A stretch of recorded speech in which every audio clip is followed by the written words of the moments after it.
እሺ ውድ የሚራቱ ቤተሰቦች ስላገኟችሁ በጣም ደስ ብሎኛል። በቀጠሯችን መሰረት ዛሬ አራተኛውን ስልጠና አብረን እንወስዳለን። ይህ ስልጠና የእውነት ተቀብለን ውስጣችንን ከተገበርነው በጣም ውስጣችን የያዘ ከእኛ ጋር የሚተኛ ከእኛ ጋር የሚነሳ አብሮን ከእኛ ጋር የተጣበቀ ብዙ ልማዶችን እንድንላቀቅ ያደርገናል። ስለዚህ በትኩረት ማዳመጥና በመተግበር ነው ከዛ የሚወጣው። የመጀመሪያው በጣም ቆራጥ መሆን አለብን። ካለብን ሱስና ካለብን ልማዶች ለመውጣት የመጀመሪያው ያ ህመም እንደ በሽታ ሆኖ እኛ ጋር የሚኖረውን ነገር ወስነን ከዛ ውስጥ ለመውጣት መቁረጣችን ትልቁን ቦታ ይይዛል ማለት ነው። ወደ ስልጠናው ሳልገባ አንድ ነገር ልንገራችሁ። ያ ማለት ምንድነው? አንድ በጣም የሲጋራ ሱስ ያለበት ሰው የመጀመሪያ ጊዜ አንድን ሲጋራ ለማጨስ ነው ደስታው የሚመጣው ወይስ ሲጋራውን ካጨሰ በኋላ ነው ደስታው የሚመጣው ወይንም ጉጉቱ የትኛው ላይ ነው? መጠጥ የመጠጥ ሱስ ያለበት ሰውም እንደዛው የመጀመሪያ መጠጡ ሲጠጣ ነው ወይስ መጠጡን ከጠጣ በኋላ የሚያገኘው ስሜት ነው ጓጉቶ የሚጠብቀው?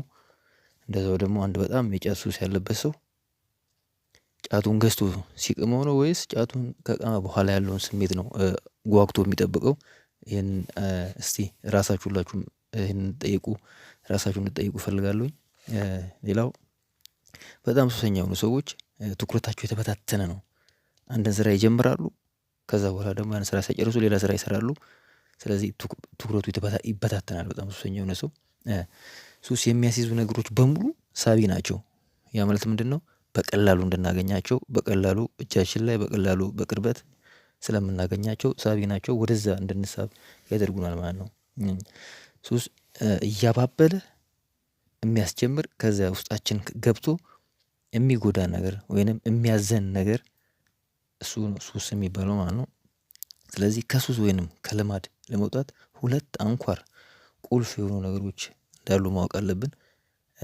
የመጀመሪያው ከሰውነታችን ውስጥ የተሰበሰበ የተከማቸ ስሜት ማውጣት አለብን። ብዙ ጊዜ ሰዎች የሚሸወዱት በዚህ ነው።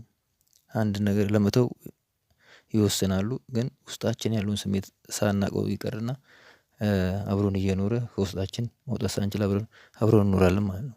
ሁለተኛው አላማችንን ማወቅ ነው። ወደዚህ ምድር የመጣነው ለምንድነው? የህይወታችን ግብ የህይወታችን አላማ ምንድነው? የሰው ልጅ ፈጣሪ ፈጥሮት ወደ ምድር ሲያመጣው የሆነ አላማ ድብቅ አላማ ውስጡ ከእሱ ጋር የሚፈጥረው። ስለዚህ ያንን ማወቅ አለበት። እነኚህ ነገሮች በጣም ወሳኝ ናቸው። ስለዚህ አንደኛው ላይ ያለው ከሰውነታችን ውስጥ የሱስ ስሜትን ወይንም የልማድ ስሜትን እንዴት ማውጣት እንችላለን የሚለውን ስናይ 21 ውድ የሆኑ ቀናቶች ያስፈልጉናል። በቃ መወሰን አለብን። በዚህ በ21 ቀን ውስጥ ህይወታችንን ትራንስፎርም የሚያደርግ ከኛ ጋር ተሰፍቶ የኖረውን ልማዶችን ለመላቀቅ 21 ወሳኝ ቀናቶች ያስፈልጉናል ማለት ነው። ስለዚህ አንድ ሰው ከሱስ ወይንም ከልማድ ለመውጣት 21 ቀን ላይ በጣም በርቶ መስራት አለበት ማለት ነው። የመጀመሪያው ውሳኔ አንድ ጓደኞቻችን ሙሉ በሙሉ መተው ነው፣ መቀየር ማለት ነው። አብሮ ጓደኞች ብለን እኛ የያዝናቸው መጀመሪያ አብረን የምንውለው ያንን ሱስ አብረን ከእነሱ ጋር የምናደርገው። ስለዚህ እነኛን ጓደኞች ሙሉ በሙሉ መተው። ውሳኔ ሁለት በፊት የምንውልበትን ቦታ፣ የምናድርበትን ቦታ፣ የምንቀመጥበትን ቦታ ሙሉ በሙሉ መቀየር ነው። ሶስተኛው ውሳኔ ደግሞ የምናዳምጠውን የምናነበውን ቴሌቪዥን ጣቢያ የምናየው ሶሻል ሚዲያዎች ሙሉ በሙሉ መቀየር ነው። አራተኛ እና የመጨረሻው ደግሞ ብዙ ጊዜ ረጅም ሰዓት ብቻችንን የምንቆየውን ሰዓት መቀነስ ነው። እነኚህ እንደ ቀልድ የሚታዩ ነገሮች ናቸው፣ ግን በጣም ህይወታችንን የሚቀይሩ ካለንበት ልማድ ከተያዝንበት ሱስ የሚያወጡን አራት ወሳኝ ነገሮች ናቸው። አንድ ሰው ለዚህ ለ21 ቀን ይሄን ነገር ማድረግ አለበት ማለት ነው። 21 ቀን ውስጥ ከመጀመሪያው ቀን ጀምሮ ማታ ማታ ልክ ከመተኛቱ 30 ደቂቃ ሲቀረው ራሱን ከሱስ ወጥቶ ራሱን ማየት አለበት። ከዛ በኋላ ደግሞ በዛው ሰዓት ላይ ብዙ ስለ ሱስ የተጻፉ መጽሐፎችን ስለ ሱስ የተጻፉ ነገሮችን ማንበብ ማዳመጥ አለበት። ይሄን ካደረገ ከ21 ቀን በኋላ ህይወቱ ይቀይራል፣ ከሱስ ይላቀቃል፣ ከልማዶች ነፃ ይወጣል ማለት ነው። ከ21 ቀን በኋላ ደግሞ ማድረግ ያለበት የመጀመሪያው ራዕዩን መፈለግ ነው።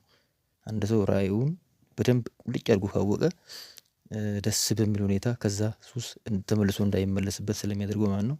ሁለተኛው ደግሞ መንፈሳዊ ትምህርቶች ላይ በጣም ማጠንከር አለበት። ከአምላኩ ጋር ያለውን ግንኙነት ማስተካከል አለበት። ሶስተኛው ደግሞ ምንድነው? ስፖርት መስራት አለበት። ይሄ አሁን ከ21 ቀን በኋላ የሚደረጉ ነገሮች ናቸው። አራተኛው ደግሞ መጽሐፍን ማንበብ እውቀቶችን መፈለግ አለበት። እነኚህን ነገሮችን በማድረግ ህይወታችሁን እንድትቀይሩ እላለሁኝ። በሌላ ትምህርት እስክንገናኝ ሰላም ሁኑ።